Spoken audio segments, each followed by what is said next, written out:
Corona की शिद्दत में कमी, मुल्क में 24 घंटे में 39 अमवात, 1742 नए केस रिपोर्ट, शरह 3.3 रही।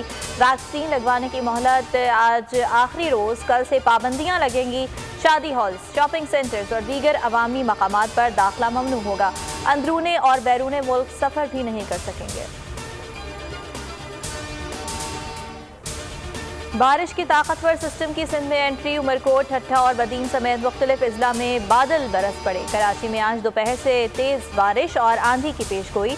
डीजी मेट कहते हैं 100 मिलीमीटर तक बारिश हो सकती है। सिलसिला 2 अक्टूबर तक जारी रहेगा। मकरान के साहरी इलाकों में भी तूफानी बारिश मुतवक्की। PDMA के अमले की छुट्टियां मनसूख। सिंध हुकूमत ने भी कमर कस ली। आवाम पर फिर पेट्रोल बम गिराने की तैयारी। 1 अक्टूबर से कीमत में ₹5.25 फी लीटर इजाफे की सिफारिश।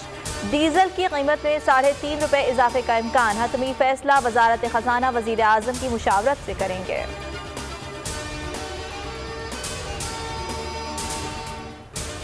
नामवर कमेडियन उमर शरीफ जर्मनी में नमोनिया का शिकार। न्यूरॉम्बर्ग अस्पताल में ज़ेरे इलाज। मेडिकल टीम का मजीद 2 दिन ज़ेरे इलाज रखने का इंदिया। अमरीका रवानगी मौखर होने का खदशा।